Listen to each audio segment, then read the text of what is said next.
그래서 이거 하나 줬거든요. 운동하던 해군의 세력이 갑자기 확 위축됩니다. 이걸 본 태국도 우리나라 배는 시작했습니다. 그 배에다가 자기네 국왕 이름을 붙였습니다. 그 정도로 지금 우리나라에서 만든 전투함들이 특히 동남아 국가에서는 굉장히 인기가 많습니다. 우리나라 해군력은 도움을 받는 해군에서 도움을 주는 해군으로 됐다. 북한은 압도할 수 있는 수준이나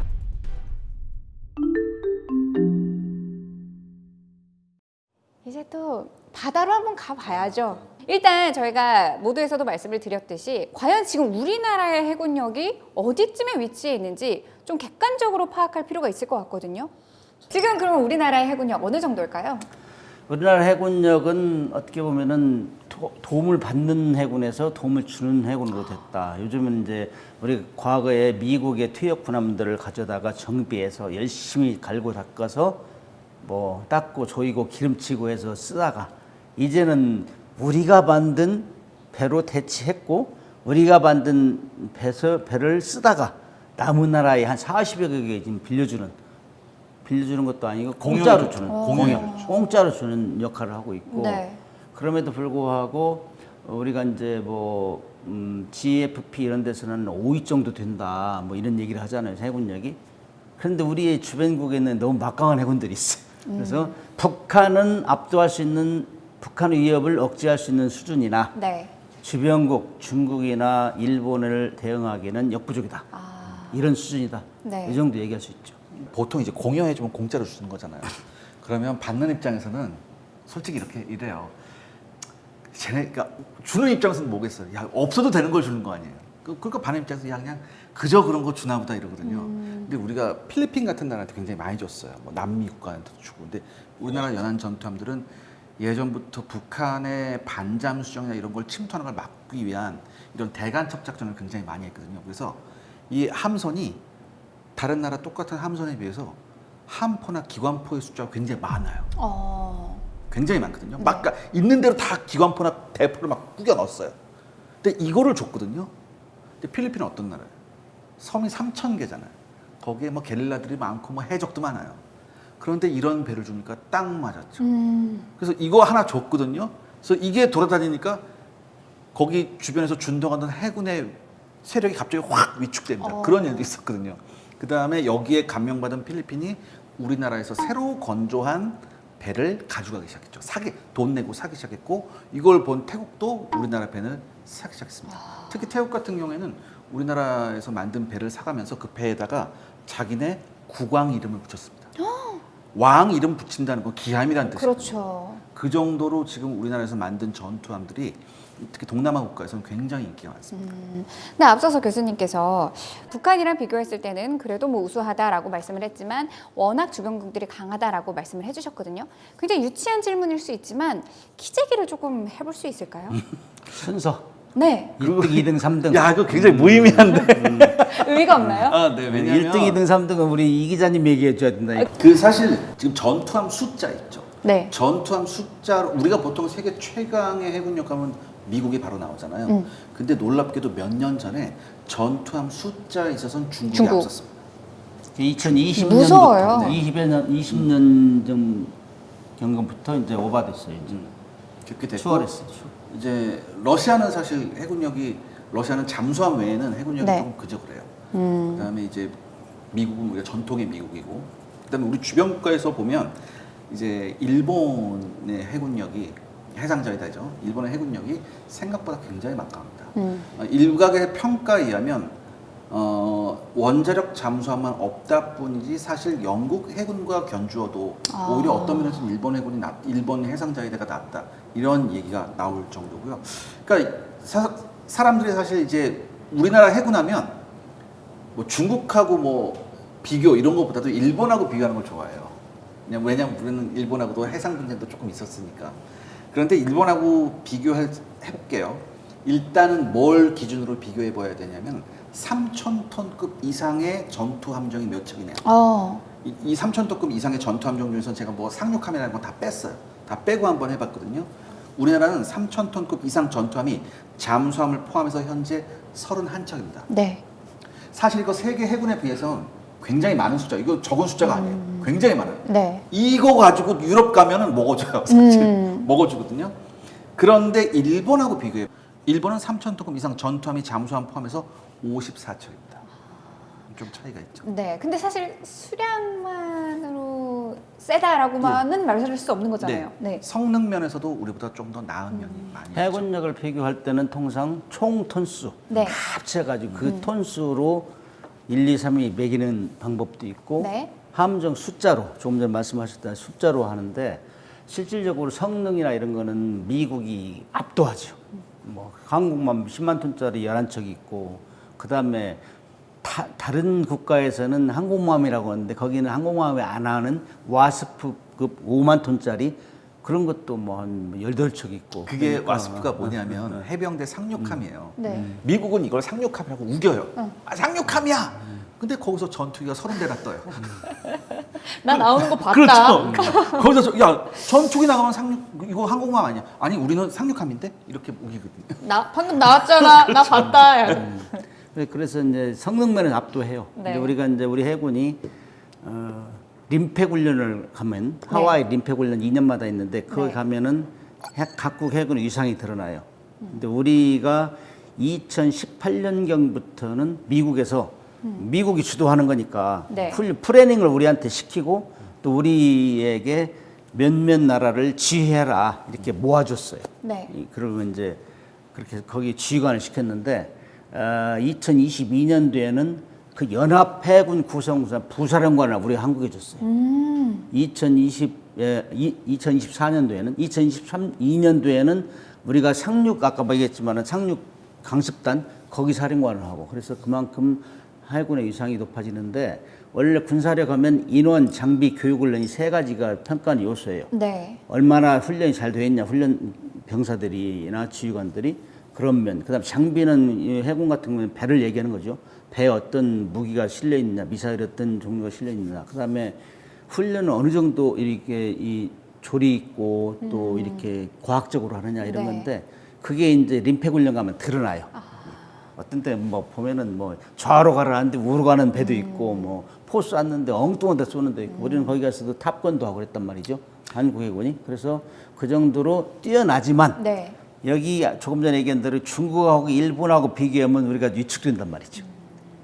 우리가 순위를 따질 때 쉽게 말해서 순위를 따질 때는 개수도 따져보고 얼마나 몸짓이 크냐도 따져보고 그리고 그걸 어떻게 잘 운용하냐도 따져보는데 세계적으로 줄 세웠을 때는 한국은 분명히 앞에 서 있기는 맞다. 그런데 우리 옆에 애들이 너무너무 세요. 그러니까 제가 항상 말씀드려요. 내가 전교 5등인데 아. 1등부터 4등까지 우리 반에 있는 거예요. 이제 올해 연초에 이제 하나 우리 기사가 나왔습니다. 우리나라에서 5대 무기를 사업을 백지화 시켰거든요. 그 중에 하나가 항공모함 사업이 백지화가 됐죠.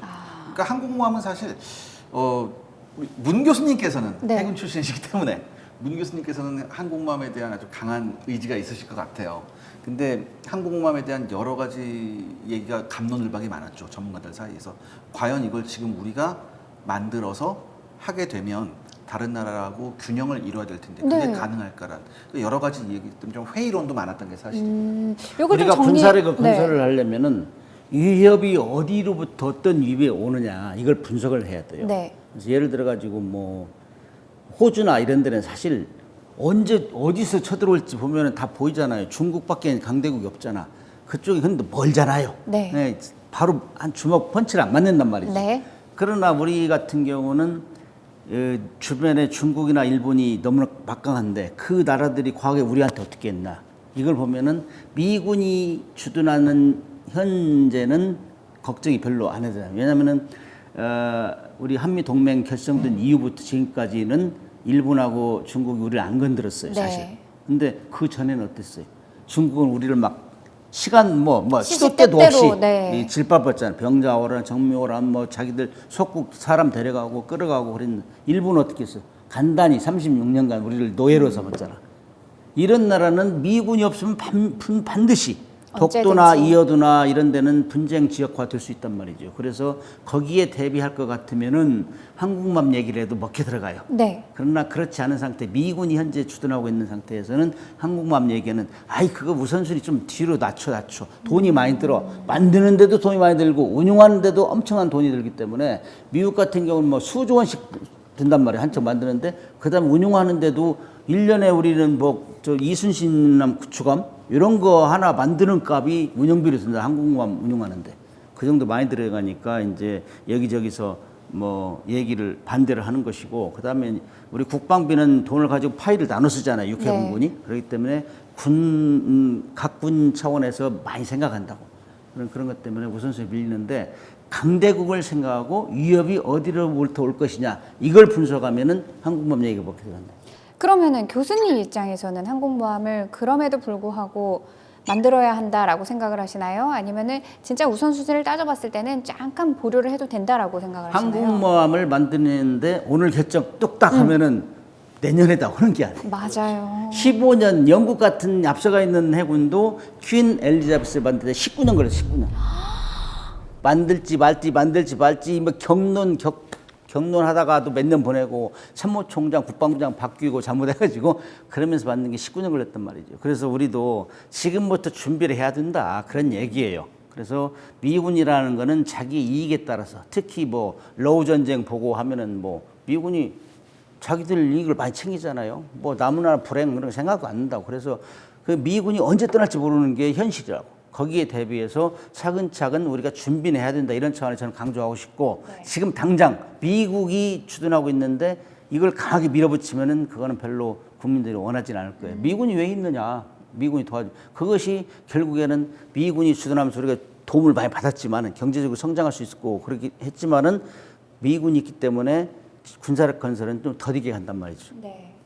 그러니까 우리가 근데 사실 이번 시간이 아니어도 매 시간마다 조금 언급을 드리는 부분 중에 하나가 우리 스스로의 힘을 키워놔야 어떤 상황이 왔을 때에도 대처하는 거에 있어서 훨씬 더 능숙하게 할 수 있다였기 때문에 이 부분은 좀 많이 고민을 하고 생각을 해봐야 되지 않나라는 생각이 듭니다. 또 방금 교수님께서 단순히 저는 당장 내년에 만들어지는 거 아닙니다라고 했을 때는 맞아요. 한 5년 걸리지 않을까요? 생각했는데 무슨 소리입니까? 15년이나 19년 거의 20년 가까이 걸린다면 이 부분은 좀 생각을 해봐야 되지 않나 이런 생각이 듭니다. 네. 15년, 19년이 걸려요. 네. 15년, 19년 걸려서 우리가 만들었어요. 네. 그동안 남의 전 나라는 가만히 있냐?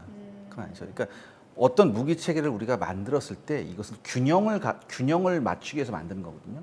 그런데 우리가 항공모함을 결심을 하고 그게 런칭됐을 당시에 우리가 주변국과 균형을 맞출 수 있냐? 이건 또 다른 문제거든요. 항공모함 얘기는 사실 1996년도에 김영삼 대통령이 먼저 주장했어요. 일본 사람들이 하도 독도는 자기 땅이라 하니까 그때 왜 유명한 얘기 있잖아요. 버르장머리 붙여주겠다 했는데 실질적으로 그 당시에는 북한에서 계속 침투를 했단 말이죠. 간첩선 침투식 그러니까 북한의 위협을 우선적으로 막자. 그렇게 해서 우선 뒤처졌다고. 네. 그러다가 쭉 뭐 갑론을박하다가 문재인 대통령 할 때 다시 결정이 돼서 72억을 태웠어요. 기본 설계비를. 왜 그랬느냐? 그 당시에 주변 환경은 북한을 보고 한 게 아니고 사실은 일본이 이즈모급을 항모를 만들어서 거기에 F-35를 태워서 훈련을 하는 그 시기였다고. 그러니까 야, 이거 일본 과거에 우리를 얼마나 짓밟은 나라인데 지금도 독도는 자기 땅이라 하는데 과거의 망상이 되살아날 것 같다. 이런 분위기가 확산되면서 우리도 항모 지금부터 하자. 그러면 2030년 중반에는 할 거다. 이런 계획에서 했는데 그게 지금 정부가 바뀌면서 수면하로 내려갔죠. 그 사실 그때 2018년인가 그쯤에 문제가 있었잖아요. 이제 북한에서 이제 어선인가 한 척이 좌초가 됐는데 그걸 우리나라 구축함이 좀 구조 활동을 하고 있었어요. 그때 일본 초계기가 날라왔어요.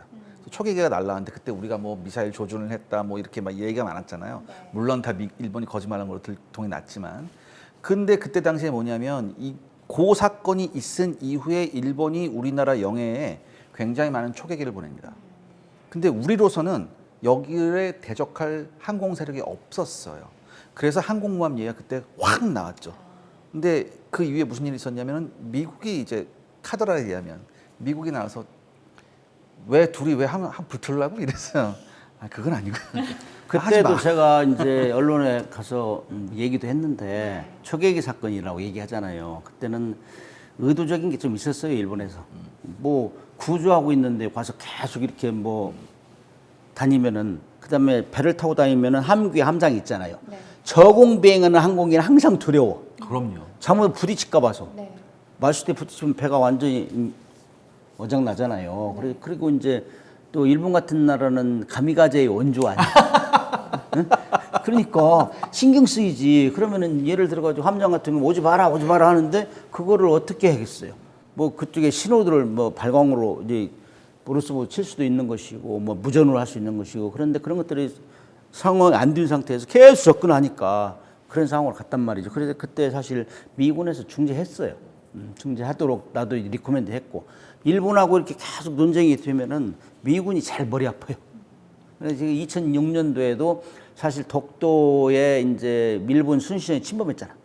침범해가지고 막 비상 걸렸어요. 그때 제가 잠수함 전대장이었거든. 그래서 야 일본 해군하고는 수상하면 안 돼. 척수도 작고 크기도 작고 그때 당시에는 이람대 동해에 있는 배 중에서 제일 큰 게 3,900톤짜리 우리. 네. 일본은 뭐 광개토함. 일본 같은 경우는 막 5,000톤, 뭐 6,000톤. 일본은 그때 이미 우리가 세종대왕급 해서 이지스함 우리가 배치한 게 2000년대예요. 2000년대인데 일본은 1980년대부터 이지스함 같은 걸 운용했어요. 이지스함 운용 능력이 굉장히 우리보다 앞선단 말이에요. 그러니까 우리가 이제 저는 일본하고 이제 뭐 이런 얘기를 하시는 분들한테 저는 이런 얘기를 하고 싶어요. 물론 저도 일본 싫어요. 내 앞에서 일본 사람이 와서 무슨 역사 얘기하면 나도 이거부터 나가요. 일단 너 맞고 시작하자 이렇게 얘기하는데 그거와 달리 지금 우리가 직접적으로 맞서고 있는 세력이 어디냐. 그다음에 더 중요한 건 한미 동맹이 있고 미일 동맹이 있단 말이에요. 그러니까 한미 동맹과 미일 동맹이 있는 이상 우리하고 일본하고 직접적 무력 충돌은 굉장히 힘들어요. 그다음에 우리가 진짜 배알이 뒤틀리지만 두 가지를 생각해야 돼요. 첫 번째, 우리가 지금 누굴 상대하고 있느냐. 이걸 생각해 봐야 돼요. 우리가 누굴 상대하고 있느냐. 두 번째는 그래도 일본이 우리가 일본하고 어느 정도 군사동맹까지는 아니더라도 유사시에 우리가 일본하고는 어느 정도 보조를 맞출 수 있는 게 뭐냐. 그 이유가 뭐냐. 딴 근거가 아무도 없어요. 이거 하나예요. 자유민주주의의 가치를 공유하고 있다는 거예요. 이것 때문이거든요. 거기에 한미동맹과 미일동맹이 있기 때문에. 그러니까 우리가 그리고 사실 저는 일본을 하려면 일단 전체 GDP에서 일본 절반 수준 안으로 들어가고 난 다음에 그때부터 우리가 장부 정리해도 돼요. 걔네들하고. 네. 사실 지금 아직까지는 왜 우리가 조금 참고 그냥 두고 봐. 그러니까 지금 나랑 맞서는 애가 누군지부터 네, 정확하게 일단은. 파악을 해야죠. 그때 당시에 2006년도 일본 그 독도 사건 그때도 미국이 중재를 해서 종결이 됐어요. 그때 뭐 정말 싸울 준비를 하고 있었다고 그랬다. 아무튼 일본이라는 나라를 조금 전에 말씀하셨지만은 가까운 이웃이기 때문에 잘 지내야 된다 이런 것도 있지만은 과거를 돌이켜 우리 역사를 배우는 건 안 좋은 과거를 되풀이하지 않기 위해서 그런 거니까. 그래서 우리가 뭐 임진왜란이 제일 기억에 남잖아. 완전히 우리 한반도를 유린하게 된 그 가장 큰 사건이잖아요.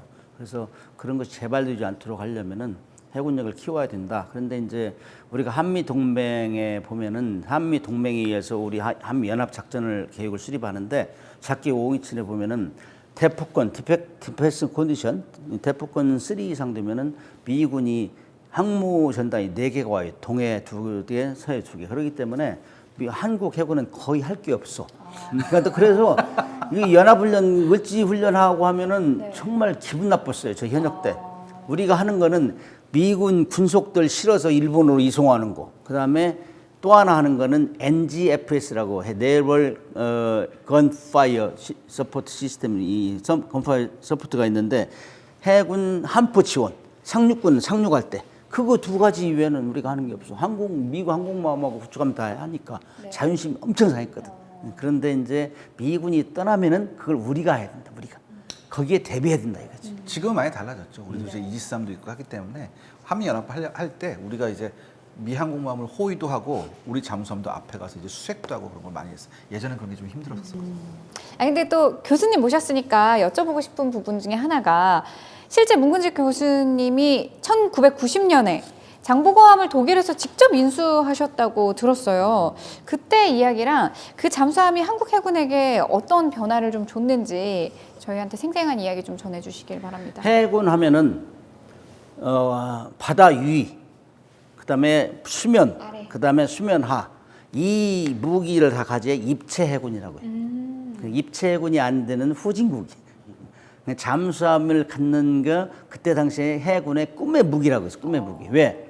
북한은 막 잠수함을 뭐 60여 척 그때 가지고 있었거든. 지금은 뭐 76척 뭐 많이 늘어났지만. 그런데 그걸 어떻게 막아요? 우리 뭐 DMZ 보면은 땅굴 1, 2, 3, 5 발견할 때 발칵 뒤집었잖아. 우리 남한 전체가. 그런데 잠수함은 그 자체가 땅굴. 그렇잖아요. 네. 거기에 뭐 노미유급 같은 경우는 수십 명씩 실어가지고 울산 앞에 뭐 원자력 발전소 이런 데 실어 투입하고 이러면 이게 바로 땅굴이라고. 그때 그런 위협을 우리 독자적으로 억제해야 되는데 그거 없어요. 그때 당시에는 사실 뭐 96년, 98년도에 북한에서 우리한테 잠수정 2개를 헌납했잖아요. 그게 뭐 저 상어급 하나 하고 그다음에 그 저 양양에 꽁치 어망에 걸린 그런 거 네. 그런 것들 2개를 헌납했는데 그렇게 우리가 잠수함 없을 때는 자기들 맘대로 들락날락한 거예요. 공작원 침투시키고. 그런데 우리가 잠수함을 가진 이후에는 걔들이 함부로 못하지. 우리 가다가 잠수함 걸리는 거 아니야? 그게 이제 있는 거하고 없는 거 차이다. 그래서 입체 해군의 면모를 갖추기 시작했다 하는 차원. 네. 그 차원에서 해군의 든든한 버팀목이 됐고, 그다음에 이제 그런 군사적인 면도 있지만은 잠수함을 우리가 독일에서 사오면서 가서 배웠어요. 건조 현장에 OJT 받고 우리가 이제 전소에서 기술자들이 다 건조하는 모습을 배우고 우리는 가서 운용술도 배우고 그래 해가지고 와서 20년 만에 독일하고 경쟁해서 우리가 인도네시아에 이겼죠. 그래 인도네시아 세척을 팔게 됐죠. 그래서 기술적으로 엄청난 진보를 했고 네. 그다음에 이 잠수함이 이제는 수출로 지금 수출문이 열리고 있어요. 그런 차원에서는 굉장히 의미가 있죠. 그 우리나라 해군은 장보급을 가졌느냐 이전과 이후로 나눠져요. 그 정도로 엄청난 말씀하신 그런 성과인데 이게 독일 하데베사에서 만든 처음에 잠수함을 우리가 수입했다고 209급이라고 해서. 근데 그때 뭐였냐면 일본 하면 직수입하지만 그때 우리 첫 번째 배는 OJT 해가지고 독일에서 건조했어요. 그걸 가서 훈련 받고 상선으로 싣고 왔고 두 번째 배부터는 우리가 조립 우리가 생산했죠. 만들었죠. 원자재를 사다가. 지금 하나오션인 대우조선해양이 만들었는데 그때 독일이 굉장히 쉽게 말해서 나이브했어요. 아 한국이 아마 야 저거 조립 생산 해봤자 저 조립 그 생산 노하우를 쟤네들은 모를 거라고 생각을 했단 말이에요. 근데 뚝딱뚝딱 만들어서 그래서 이런 거 있죠. 이런 거. 우리의 기술력을 과소평가한 그 다음에 이제 장보 2급이 뭐냐면 이제 1800급 나왔던 거. 그것도 한 거예요. 그래서 이렇게 된 거죠. 그 다음에 장보고 3급 도산 안창호함 나왔을 때는 우리 독자 기술을 만들고 더군다나 3000톤급이 나왔는데 재래식 잠수함에서 3000톤급이면 수상함 치면 거의 항공모함이에요. 굉장히 큰 건데 여기에다가 SLBM 미사일 독일제 잠수함에 SLBM이 없거든요. 이렇게 되니까 이제는 완전히 역전돼 버린 거죠. 지금 세계에서 개발되고 있는 세계에서 생산 중인 디젤 잠수함 중에 재래식 잠수함 중에 우리나라께 세계 최고입니다. 저는 그렇게 생각을 하고요. 아니 그러면 지금 근데 우리 시청자분들께서 혹시 모르시는 분들도 계실 수 있잖아요. 방금 말씀 주신 이 도산 안창호함 우리 기술로 첫 탑재된 SLBM 탑재 첫 잠수함 이게 정확히 뭔지를 우리 한국에는 세 가지 종류의 잠수함이 있어요. 지금 네. 첫째는 톤수로 1200톤짜리 9척, 1800톤짜리 9척. 여기까지는 맨 처음 배는 장보고함은 독일에서 만들어서 가져왔고 네. 두 번째 18척까지는 원자재를 사다가 우리가 조립 생산했어요. 대우조선해양하고 현대 중공업하고. 그다음에 그렇게 하면서 수리하고 건조하고 하면서 다 노하우를 습득해가지고 야 이거 언제까지 사올 거야? 이제 우리가 독자를 만들자. 그래서 2008년도부터 건조를 시작했어요. 그래가지고 우리 8번째로 독자적으로 만들었는데 이게 3000톤급 도산 안창호함. 지금 그게 이제 6척까지 일단은 디젤 잠수함으로 가고 그 이후에는 뭐 핵 추진으로 갈지 그건 아직 결정이 안 됐는데 지금 그 상황으로 가고 있기 때문에 우리 잠수함은 지금 우리가 모든 면에서 세계 10위권이잖아요. 우리 거의 얘기하는데 해군력 5위권이라고 하죠. 그래서 우리가 5위에서 한 6위 정도 수준에 있어요. 우리 해군이.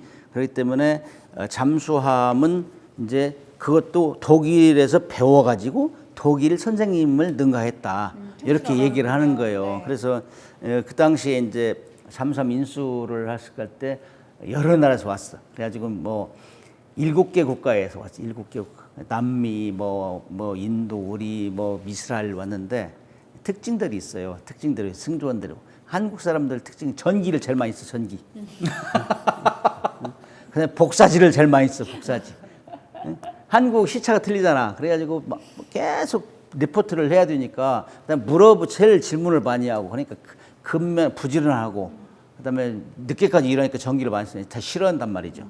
근데 이 남미 이런 데는 뭐 특정 국가를 얘기할 수는 없지만은 서지간 거기는 뭐 무사태평의 적이라는 게 별 개념이 없어.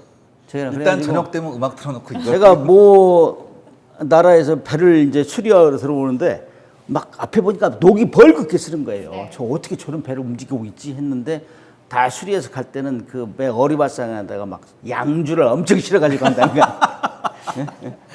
그런 게 특징이고 네. 인도 사람 같은 경우는 사실 뭐 그렇게 부지런하고 명석하지 않은 것 같은데 영어를 잘해 영어. 영어권이잖아요. 그래서 영어에 계약서를 쉘, 유일 막 이런 거에 다 엄청난 돈이 왔다 갔다 하거든. 그걸 기가 막히게 쓴다. 그게 인도의 특징이고 그다음에 이스라엘 같은 경우는 제가 거기 그 당시에 2년 반 있었는데 딱 한 번 봤어요. 한 번. 이스라엘 사람들은 숨어서 행동이 항상. 근데 어디서 봤냐? 그 체육관 뭐 축구 인도 사카 있건 그거 하러 가서 거기 있는 봤는데 이 사람들은 그때 당시에서 이라크에 뭐 미사일 공격하려고 했어요. 그때 독일에서 하지마 해가지고 미국에서 또 뭐 반대했다고 그렇게 하면서 독일이 이제 이스라엘에다 이제 돌피급 잠수함을 공여했다고 부상으로. 근데 그 사람들은 또 머리가 명석하잖아. 거의 다 박사 수준 오는 거, 박사 수준. 그래가지고 그 조선소에 왔으면 독일에서 만든 설계도에서 그대로 따라서 해야 될 거 아니에요. 네. 자기 스타일로 고치는 거야, 거기서. 그다음에 우리나라 기술진들의 특징이 있습니다. 눈 사진 잘 찍습니다. 눈? 딱 보고 기억하고 있다가 나중에 들어와서 그대로 그려요. 이런 거 우리나라 사람 굉장히 잘해요. 무슨 일이에요? 이게 보고 나서 잊어버릴 게 많잖아요. 이게 뭐였지? 막 이게 저게 뭐야? 라고 했는데 우리나라 사람들 그걸 딱 보고서 특징을 보고 난 다음에 몇몇 사람이 사진처럼 기억을 해요. 그래서 그걸 그대로 그려내요.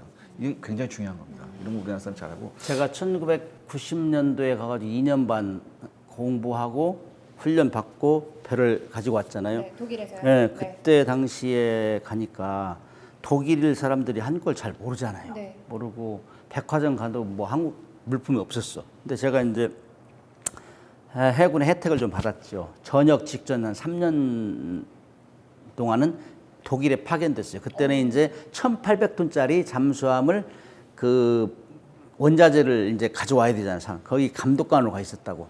그때 보니까는 20년 만에 갔는데 몇 년도? 그게 이제 2009년, 10년. 그러니까 거의 20년 만에 갔는데 완전히 상황이 바뀐 거예요. 이 백화점 가면은 센터에 한국 LG, 삼성 디스플레이가 있는 거예요. 그다음에 자동차가 연 8만 대가 들어온다고. 독일의 자동차 왕국이잖아요. 맞아요. 그런 것이 엄청나게 변화됐더라고. 그다음에 이제 잠수함 그때 감독관을 갔을 때 이제 LI 넥스원하고 저 한화 이런 데서 교육받으러 왔어요. 잠수함 배우려고 네. 전투 체계 이런 거 이제 네. 독자 생산하려고 왔는데 독일 사람들이 계속 도망다니는 거야. 자꾸 물어보고 그다음에 우리를 감시하는 감시 그걸 안 알려줬어. 그럼에도 불구하고 2012년도에 우리가 저 인도네시아 이겼잖아요. 그런 것들이 원동력이 된 거죠. 열심히 하려고 하는 거, 독자적으로 자립하려 기술 자립하려고 이런 노력들이 이루어진 성과죠. 그러다 보니까 앞서서 우리가 얘기했듯이 우리나라의 해군력이 예전에는 이렇게 가져오는 입장이었으면 이제는 주는 입장이 되는 그렇게까지 성장한 게 아닌가 이런 생각이 듭니다. 그러면 이제 다시 좀 돌아와서 북한을 좀 봐야 될 것 같아요. 북한의 바다 전쟁이 일어난다면 어떻게 대응을 해야 하는 것인지, 북한은 지금 어디까지 해군력이 올라와 있는지 이것도 한번 좀 살펴볼까요? 작게 5027에 보면은 매일 돈을 쓰는데 그 가치는 누가 정할까요? 정답은 슈퍼달러 슈퍼리치에 있습니다. 복잡한 공식은 빼고 투자 타이밍을 잡는 환율의 핵심만 담았습니다. 빠르게 변화하는 금융시장, 그 중심엔 언제나 환율이 있습니다. 오늘부터 환율과 썸 타볼까요?